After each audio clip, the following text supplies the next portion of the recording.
레이 엄마는 레이가 필요한 건 뭐든지 해준다. 아이에게 사랑을 듬뿍 주고 있는데 어쩐지 레이의 자신감은 점점 떨어지는 것 같다. 에이린은 남자친구 없이는 아무것도 하지 못한다. 남자친구는 그런 에이린을 답답해하면서도 에이린이 새로운 도전을 한다고 하면 달가워하지 않는다. 알코올 중독 아버지에게 자란 나는 술을 싫어하는 남자와 결혼했다. 남편은 술을 마시지 않았지만 지속적인 우울증을 겪었다. 나는 남편을 대신해 모든 일을 처리했다. 내가 밝게 행동하고 남편을 도와주면 그가 우울증에서 빠져나올 수 있으리라 믿었다.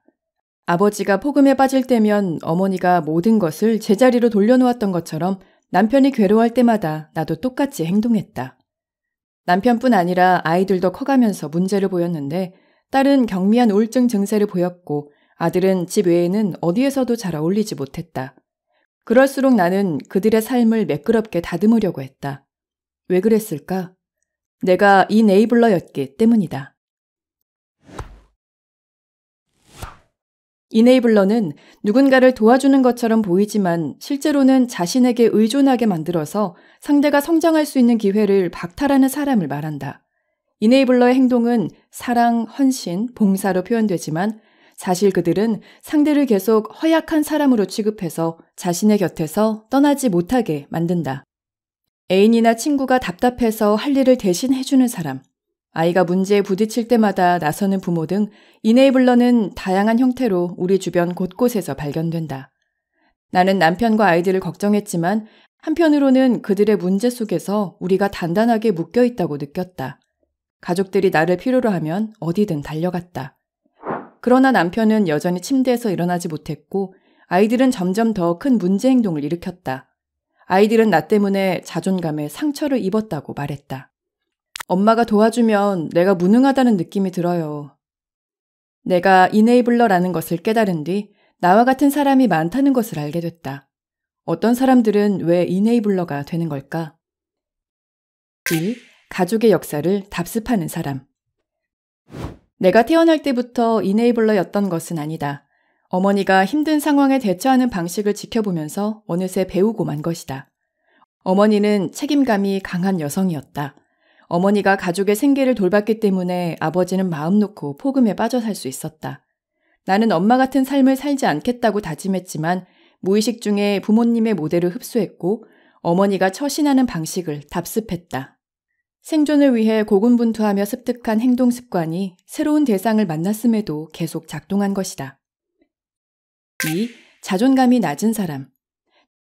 대부분 이네이블러는 자신만만하고 유능해 보인다. 그러나 의존자를 배우자나 친구로 선택하는 사람들은 자존감이 낮아서일 수도 있다. 이네이블러는 자존감을 높이기 위해 의존자를 계속 무력한 사람으로 취급하고 의존자가 더는 자신을 필요로 하지 않을까 두려워한다. 나 역시 가족들이 나를 필요로 하기를 바랐다. 내 자존감은 거기에 달려 있었다. 3. 가족 중심적인 여성. 여성들은 모성과 가족을 보살피는 역할 때문에 이네이블러가 될 위험에 빠지기 쉽다. 특히 가족 중심적인 여성에게 성공적인 삶이란 좋은 동네에 집을 장만하고 성공한 남편과 공부 잘하는 자녀를 두는 것이다. 가족 중심적 여성들은 배우자를 잃으면 안정감을 잃게 될까 걱정한다. 그래서 남편이 자신을 필요로 하는 상황을 끊임없이 만들어낸다. 그렇다면 어떤 사람이 의존자가 되기 쉬울까? 누구나 다양한 시기에 다른 사람에게 의지하게 된다. 어려운 시기에 어떻게 반응하는지에 따라 건강한 의존을 하는지 기생적 의존을 하는지 알 수 있다. 자신의 장애나 슬픔, 역경을 핑계 삼아 부딪혀야 할 일을 회피하는 사람들은 기생적 의존을 할 확률이 높다. 이들은 언제나 자신이 위기에 빠져 있다고 말한다. 겉으론 해결책을 찾느라 몸부림치는 것 같지만 사실 진짜 추진력은 없다. 주변 사람들이 해결책을 제안하면 그에 대한 온갖 반대 의견을 제시하고 자신의 문제를 다른 사람에게 떠넘기려 한다. 그것을 기꺼이 떠맡으려는 사람까지 있다면 이네이블러와 의존자의 관계가 시작된다. 대개 이네이블러는 현실적인 규칙을 따르고 열심히 일하는 성향이 많은 반면 의존자들은 내적 드라마에 늘 사로잡혀 있는 낭만적 인물인 경우가 많다. 헤어나올 수 없는 굴레에 갇힌 이네이블러와 의존자의 관계.